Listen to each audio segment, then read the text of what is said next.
Itulah yang memelihara hati dan pikiran saudara-saudari di dalam Kristus Yesus, Tuhan dan Juru Selamat kita. Amin.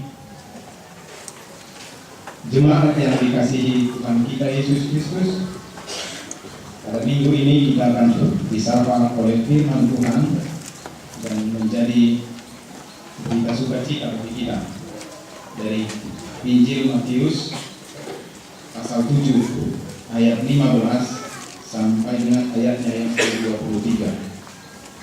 Matius 7 ayat 15 sampai dengan ayat 23 saya akan bacakan bagi kita. Waspada terhadap nabi-nabi palsu yang datang kepadamu dengan menyamar seperti domba, tetapi sesungguhnya mereka adalah serigala yang buas. Dari buahnya lah kamu mengenal mereka. Dapatkah orang memetik buah anggur dari semak duri, atau buah ara dari rumput duri? Demikianlah setiap pohon yang baik menghasilkan buah yang baik, sedang pohon yang tidak baik menghasilkan buah yang tidak baik. Tidak mungkin pohon yang baik itu menghasilkan buah yang tidak baik, ataupun pohon yang tidak baik itu menghasilkan buah yang baik. Dan setiap pohon yang tidak menghasilkan buah yang baik pasti ditebang dan dibuang ke dalam api. Jadi dari buahnya lah kamu akan mengenal mereka. Bukan setiap orang yang berseru kepadaku, Tuhan, Tuhan, akan masuk ke dalam kerajaan surga, melainkan dia yang melakukan kehendak Bapa-Ku yang di surga. Pada hari terakhir, banyak orang akan berseru kepadaku, Tuhan, Tuhan, bukankah kami bernubuat demi namamu dan mengusir setan demi namamu dan mengadakan banyak mujizat demi namamu juga? Pada waktu itulah aku akan berterus terang kepada mereka dan berkata, aku tidak mengenal kamu, enyahlah daripadaku, kamu sekalian pembuat kejahatan. Demikian pembacaan firman Tuhan. Bapak dan Ibu, saudara-saudari, sebenarnya nats yang saya bacakan tadi yang kita ikuti bersama itu dulu sudah pernah dikhotbahkan oleh Yesus kepada para murid dan orang banyak. Hanya ketika itu Yesus menyampaikannya di atas sebuah bukit, bukan di sebuah gedung gereja. Dan sampai sekarang khotbah ini dikenal dengan khotbah di bukit. Khotbah yang sama kembali kita dengar. Ada banyak perbedaannya, Amang dan Nia. Dulu dikhotbahkan di atas bukit, sekarang di gereja. Dulu disampaikan kepada para murid, sekarang disampaikan ke jemaat HKBP Serpong dan yang lain. Apa lagi bedanya Amang dan Nia? Dulu yang berkhotbah Tuhan Yesus, kalau sekarang ya pendeta. Khotbahnya sama, situasinya yang berbeda, bahkan sangat jauh berbeda. Coba kita bayangkan, tentulah sangat berbeda kondisi kehidupan umat 2000 tahun yang lalu dengan kondisi sekarang. Sangatlah berbeda. Namun firman Tuhan tidak pernah berubah dan habis di dalam zaman. Firman itu selalu menjawab semua kehidupan umat. Firman itu tetap bisa menolong kita dalam semua persoalan hidup. Masalahnya, sejauh mana kita mengimani setiap firman hidup? Bahkan sekalipun bumi lenyap, firman akan tetap selamanya. Demikianlah Rasul Petrus mengimaninya. Dia berkata, sebab semua yang hidup adalah seperti rumput, dan segala kemuliaannya seperti bunga rumput. Rumput menjadi kering dan bunga pun gugur, tetapi firman Tuhan tetap untuk selama-lamanya. Abang dan Inang, khotbah Yesus ini juga sangat relevan dengan kehidupan kita sekarang. Meskipun khotbah ini sudah berumur ribuan tahun. Karena itu, saya mencoba menemukan setidaknya ada 3 pesan dari khotbah Yesus ini yang menjadi pesan bagi kita. Yang pertama, waspadalah. Jadi hanya satu kata saja, waspadalah. Saya mencoba mengambil itu menjadi pesan. Istilah ini sepadan dengan kata hati-hatilah, atau berjaga-jagalah, atau siap-siaplah, atau sadarilah. Atau dalam pengertian yang negatif, waspadalah dalam arti negatif, jangan terlena. Itu yang dikatakan. Jangan mabuk, jangan terkecoh, jangan tergoda. Yesus dalam khotbahnya ini mengingatkan para murid bahwa ada di sekitar orang-orang itu, ada di sekitar mereka, bahkan di tengah-tengah kehidupan mereka, orang-orang yang tampaknya baik, tapi sesungguhnya sangat jahat dan licik. Tampaknya benar, sesungguhnya menyesatkan. Dan kelihatannya saja mereka menawarkan kehidupan, tetapi sesungguhnya membinasakan. Yesus sangat keras menyebut mereka itu. Yesus mengatakan mereka adalah nabi-nabi palsu. Kalau kita perhatikan di sini, Yesus memakai 2 kata yang sangat kontras, 2 kata yang saling berlawanan, nabi dan palsu. Itu 2 kata yang tidak sama, tetapi disepadankan. Nabi dalam pemahaman kalangan orang Yahudi itu adalah wakil Allah, atau itu adalah mulut Allah. Apa yang mau Tuhan sampaikan kepada umat itu selalu melalui nabi. Jika Tuhan berbicara, itu lewat peran nabi. Sehingga umat mau atau tidak mau, mereka harus mendengarkan nabi, apapun yang dikatakan. Sebab mereka sudah memahami nabi itu wakil Allah. Nabi itu adalah perantara Allah untuk menyampaikan pesan. Apakah itu berkat, apakah itu hukuman, itu tentu melalui nabi.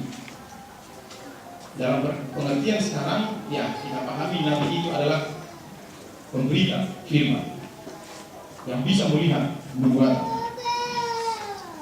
Namun, Amang dan Inang, Yesus menyebut mereka sebagai nabi-nabi palsu. Yesus menyebut mereka pekerjaannya, perannya, bagaikan orang-orang yang benar, tetapi sesungguhnya menyesatkan dan membawa kepada kematian perlahan-lahan. Jadi coba kita bayangkan, Amang dan Inang, istilah yang sudah dianut, dihidupi oleh jemaat nabi, sangat susah sekali menghilangkan ini. Dia begitu dekat dengan kita. Nabi itu begitu dekat dengan umat. Apapun dikatakan nabi, umat harus taat. Seandainya nabi itu palsu, wah, bukankah ini makanan empuk? Karena umat itu tidak jauh dari nabi, tapi nabi itu palsu. Wah, ini sangat bahaya sekali. Sampai-sampai Yesus mengatakan nabi palsu itu bagaikan serigala buas, binatang yang sangat buas, mematikan. Sebenarnya sangat mematikan, tetapi penampilannya bagaikan domba jinak yang bisa disayang-sayangi. Tapi sebenarnya, wah, dia mematikan dan hendak menerkam kita. Nabi palsu itu berbicara seperti orang yang mengenal Tuhan. Dia penampilannya, wah, semua dikuasainya. Firman Tuhan dikuasai. Nubuatan juga dia katakan.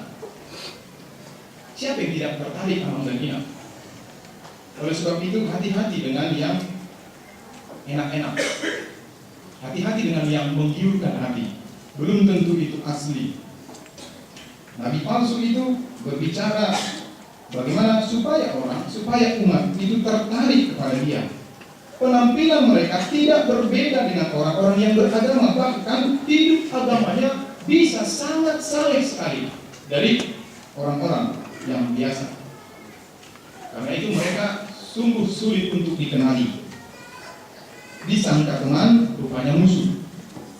Disangka membawa kehidupan, kenikmatan, kesenangan, rupanya membawa kematian. Itu sebab Yesus berkata, waspadalah. Nabi palsu, bak serigala itu ada di tengah-tengah umat. Hanya Yesus yang bisa melihat itu. Karena itu Yesus mengingatkan para murid. Murid yang sudah dekat dengan Yesus pun, dan khotbah ini kepada mereka.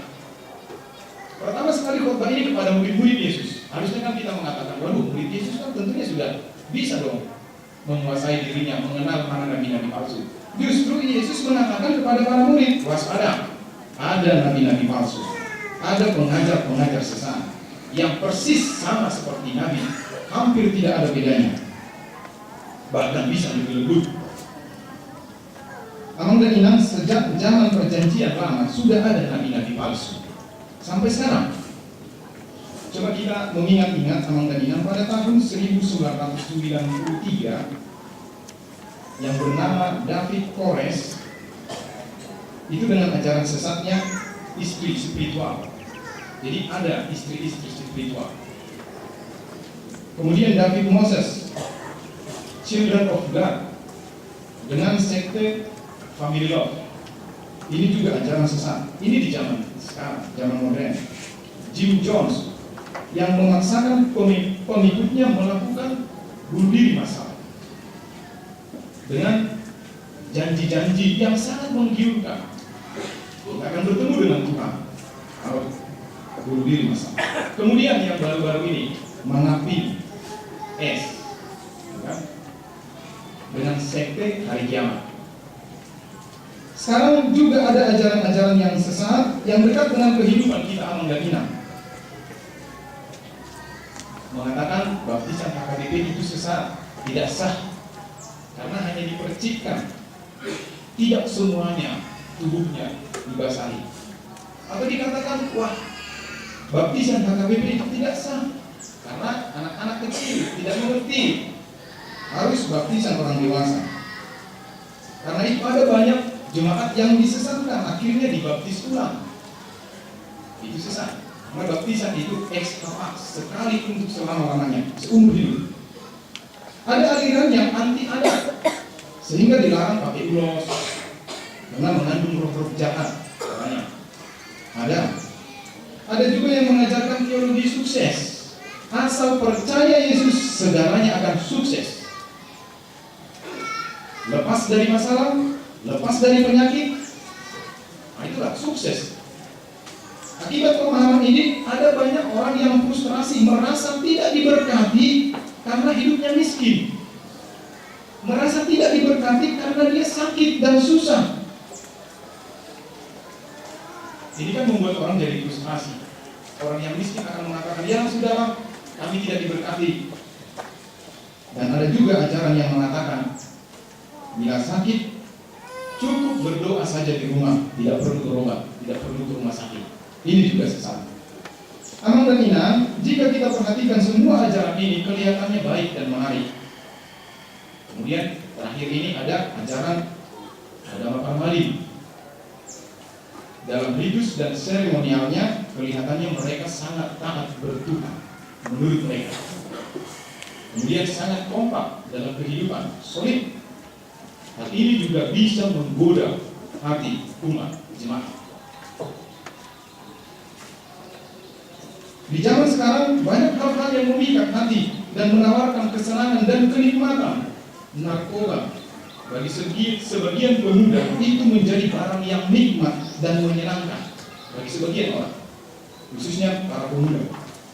Pergaulan bebas dan free sex bagi sebagian orang juga ini sangat menyenangkan dan menjadi kegiatan yang sangat menyenangkan, memberi kepuasan bagi orang-orang tersebut. Korupsi akhir-akhir ini sangat diminati dan dinikmati sebagian orang karena mempercepat kaya. Siapa yang tidak mau cepat kaya? Ada sebagian orang sangat menikmati ini. Namun sesungguhnya itu semua bagaikan serigala buas yang menyamar sebagai domba jinak. Ada dekat dengan kita, tidak jauh. Ajaran sesat itu tidak jauh di luar negeri, tidak jauh di kampung halaman. Itu ada dekat dengan kita dan sangat dekat, sampai-sampai kita sulit membedakannya. Dia akan memangsa kita, dia akan merusak masa depan kehidupan kita. Karena itu, Amang dan Inang, khotbah ini sangat relevan, mengingatkan kita agar waspada. Jangan mudah tergoda, karena kelihatannya enak dan manis langsung ditelan. Jangan. Dan jangan karena pahit langsung dimuntahkan. Itu juga jangan. Sebab tidak semuanya yang enak dan yang manis itu baik, karena bisa menimbulkan penyakit gula, diabetes mellitus. Jangan setelah sakit baru butuh makanan yang pahit-pahit, yang tadinya langsung dimuntahkan. Kita tahu alam obat meski pahit tapi menyembuhkan dan menyehatkan. Tapi kalau terlalu banyak itu menjadi racun. Jadi obat itu menyembuhkan dan menyehatkan. Demikian juga firman Tuhan. Kadang firman itu sangat pahit karena menegur kesalahan dan dosa kita. Itu sangat pahit itu. Sakit sekali.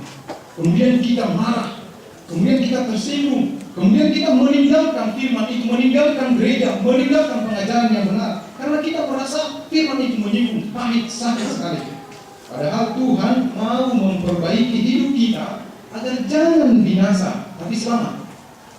Itu pahit itu. Kalau dikatakan jangan berdusta, kamu telah membunuh, itu sakit, pahit itu. Tapi sesungguhnya Tuhan mau melepaskan kita, menyelamatkan kita dari kejahatan itu. Kadang jalan Tuhan itu sangat pahit, jalan Tuhan itu sulit, sehingga banyak orang yang meninggalkannya, bahkan dia protes. Padahal terkadang Tuhan memberi jalan sulit dan pahit itu untuk menghindarkan kita dari jalan yang gampang dan mudah, namun membawa kepada kebinasaan. Kita masih ingat lagi sekolah minggu Amang dan Inang, ada dua jalan, lebar dan sempit. Mana kamu pilih? Yang lebar api, jiwamu mati. Yang sempit, Tuhan berkati. Terkadang jalan sempit itu berbatu-batu, ada durinya, tapi itulah jalan yang Tuhan berikan bagi kita, daripada mulus, lurus, tapi menuju kepada mau kematian.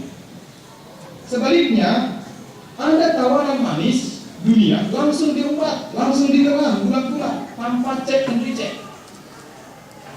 Banyak tawaran dunia ini yang sangat menggiurkan, pada akhirnya membawa kepada penyesatan dan kematian jasmani maupun rohani. Amang dan Inang, kita diajak oleh firman ini agar tetap waspada, hati-hati pada yang enak-enak, hati-hati pada yang nikmat-nikmat, yang senang-senang, hati-hati dengan jalan mulus. Para pengemudi justru di jalan lurus, di jalan tol, dia harus ekstra hati-hati daripada di jalan berbatu-batu. Mungkin Amang dan Inang bisa merasakan, kalau di jalan tol, wah, sang istri atau anak mengatakan, Pak, hati-hati, kan gitu. Karena kita tergoda untuk cepat. Justru di situ harus ekstra hati-hati. Padahal jalannya mulus, lurus, tapi kalau di jalan berbatu-batu, ya kita sudah tahu, ada batunya ada di depan, paritnya ada di samping, ya kita sudah bisa menguasainya. Oleh sebab itu Amang, Inang, inilah yang kita ingat. Apapun itu, meski itu enak, meski itu nikmat, meski itu menggiurkan, bila itu bertentangan dengan firman Tuhan, mari kita tinggalkan.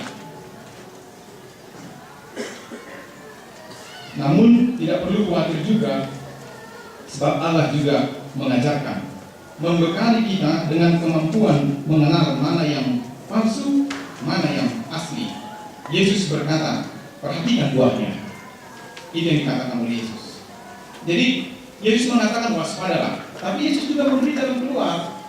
Begini caranya untuk menjaga, mengetahuinya. Lihat buahnya, perhatikan buahnya. Yesus membuat analogi pohon. Pohon yang baik menghasilkan buah yang baik. Pohon yang tidak baik menghasilkan buah yang tidak baik. Buah di sini adalah pengaruh buruk ajaran itu atau karakter kehidupannya. Misalnya, kalau nabi palsu pasti mengejar keuntungan, kemudian bersikap baik hanya kepada orang-orang yang menguntungkan dia. Karena itu ajarannya selalu ditampilkan dengan menarik dan membuat orang terlena, membuat para pendengarnya selalu senang, tertawa, dan memuaskan keinginan hati mereka, bukan keinginan hati Tuhan. Nah, ini harus hati-hati. Begitulah kita mengenalnya. Kemudian dia selalu memberitakan yang enak-enak, tapi menutupi teguran Tuhan atas dosa kita. Sekali lagi Amang dan Inang, tetaplah waspada, selalu berjaga-jaga. Cara yang sederhana untuk bisa berjaga-jaga adalah sederhana sekali. Sering-seringlah berdoa. Sangat sederhana. Sering-seringlah membaca firman Tuhan. Itu artinya apa? Sering-seringlah berkomunikasi dengan Tuhan. Rajinlah membaca firman-Nya dan beribadah. Baik ibadah keluarga, gereja kita sudah memfasilitasi ibadah keluarga, baik ibadah pertanian, baik di gereja, agar pemahaman kita tentang firman itu selalu di-upgrade, selalu disedarkan, selalu disempurnakan, sehingga kita mengenal ajaran-ajaran palsu yang baru di tengah-tengah zaman sekarang ini. Jadi kalau itu saja, wah, padahal ajaran-ajaran sesat sudah semakin baru, semakin canggih. Oleh sebab itu ya, seperti yang saya katakan tadi, seringlah berdoa, baca firman, berkomunikasi dengan Tuhan, beribadah. Karena itu marilah kita rutin memakai ibadah buku keluarga yang tidak bagikan itu, amanah ini. Jangan ada lagi lah satu keluarga yang tidak pakai buku ibadah keluarga. Kalaupun ada yang sudah pernah memakai ibadah buku harian keluarga dengan terbitan baik, itu juga bisa diteruskan. Bisa, yang penting beribadah dalam setiap keluarga. Tapi saran kami, karena buku ibadah keluarga kita sudah ada, marilah kita memakainya, mencintainya. Yang kedua, Amang dan Inang, pesan firman Tuhan ini, berbuahlah. Nah itu, tetap satu kata juga. Tadi waspadalah, sekarang berbuahlah. Artinya apa? Hasilkanlah sikap hidup yang sesuai dengan firman Tuhan. Ketika Tuhan membekali hidup kita, mengenali ajaran nabi palsu, ajaran sesat, yaitu dengan memperhatikan buahnya, sekaligus juga Tuhan mengajak kita untuk berbuah dalam iman. Tuhan tidak membiarkan kita hanya mengenal inilah buah ajaran-ajaran palsu, tetapi Tuhan mengatakan, berbuahlah yang berarti baik dan benar. Sebab kalau tidak berbuah, wah ini terus terang, Yesus terus terang, kalau tidak berbuah maka akan ditebang dan dibuang ke dalam api. Wah ini Yesus ini tupul-tupul ini kan. Kalau tidak berbuah, potong, tebang, buang ke dalam api. Kita masih ingat bagaimana Tuhan menghanguskan pohon ara yang tak berbuah itu. Tentulah para murid ketika itu melihat terkejut. Wah, si dulu HP. Ya kan bisa saja para murid seperti itu kan. Ya kita juga Amang dan Inang. Mana adalah artinya kalau besok si dulu HP Tuhan ada murid punya semua si tokoh HP. Yesus telah mengingatkan yang tidak berbuah ditebang dan dibuang ke api. Itu makanya Yesus mengatakan besok pada hari akhir tidak ada lagi istilah Tuhan, Tuhan, tetapi berbuah. Itu. Begitulah hidup kita kalau tidak berbuah kemana-mana. Jadi tidak ada salahnya juga saya mau ajak kita mendaftarkan apa saja sih buah iman Kristen. Yang sederhana saja Amang dan Inang. Pertama, buahnya apa? Rajin beribadah. Itu buah orang beriman kan? Kalau dikatakan dia orang Kristen, tetapi hanya sekali setahun beribadah, buah apa itu? Rajin beribadah, rajin berdoa, kembali seperti yang tadi. Rajin memberi persembahannya, rajin memberi ucapan syukurnya untuk gereja, rajin rutin membayar janji imannya karena konteks kita buang-buang ada janji iman. Kemudian membantu sesama, mengasihi semua orang, menjenguk orang sakit, menghibur yang berduka, orang tua mendidik anaknya dengan baik. Kemudian para pekerja bekerja dengan baik, bersikap dengan rendah hati dan tidak sombong, supaya jangan terjadi lagi seperti peristiwa bom bensin yang di Ciater. Kemudian anak harus belajar dengan baik. Kemudian hormat pada orang tua, baik, sopan dan bertanggung jawab. Itu buah dari iman. Memang sifatnya sangat sederhana, tapi sebenarnya itulah buah dari iman. secara umum itulah buah kita. Namun ada lagi yang lain, Amang dan Inang. Buah kita bertahan dalam segala pencobaan. Kalau kita bertahan dalam segala pencobaan, itulah buah kita. Mudah-mudahan buah kita gambar pemulihan, baik penyakit maupun kesulitan hidup, atau tidak mudah diombang-ambingkan rupa-rupa pengajaran, tetapi kokoh dan terus berjuang dan mengasah imannya, sehingga tidak gampang putus asa, tidak gampang mandiri, tidak bersungut-sungut, tidak manja, tidak banyak tuntutan untuk dilayani, tetapi bangkit dan bergerak bersama untuk ikut ambil bagian dalam tugas pelayanan bagi Tuhan. Begitulah orang yang berbuah. Bahkan banyak hal lagi yang harus kita buatkan. Yang penting bagi kita, bagaimana kita menunjukkan kepada dunia bahwa kita seorang pengikut Kristus yang sejati, menjadi hamba Kristus. Gabe hatoban ni debata dan hatoban ni jolma. Jadi hamba Kristus yang hanya tunduk dan taat pada Kristus. Bahkan pada diri kita sendiri pun tidak baik kita tunduk pada diri kita sendiri, tapi tunduk pada Kristus. Bagaimana supaya berbuah, Amang dan Inang? Yesus berkata dalam Yohanes 15 ayat 4, tinggallah di dalam aku. Itu. Tinggallah di dalam aku supaya kamu berbuah. Berarti kalau lepas, ya tinggal menunggu hangusnya kan?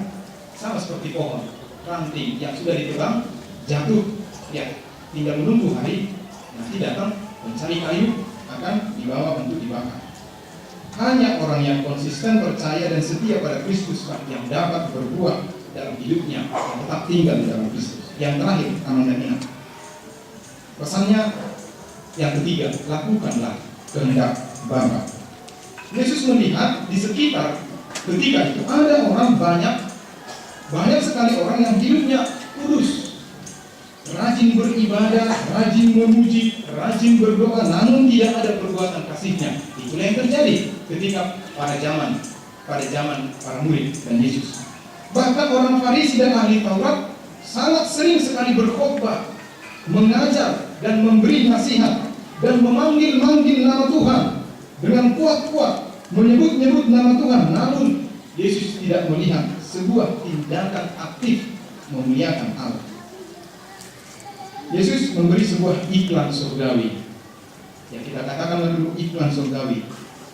Yesus mengatakan, orang yang masuk surga adalah yang melakukan kehendak Bapa. Itu kan iklan.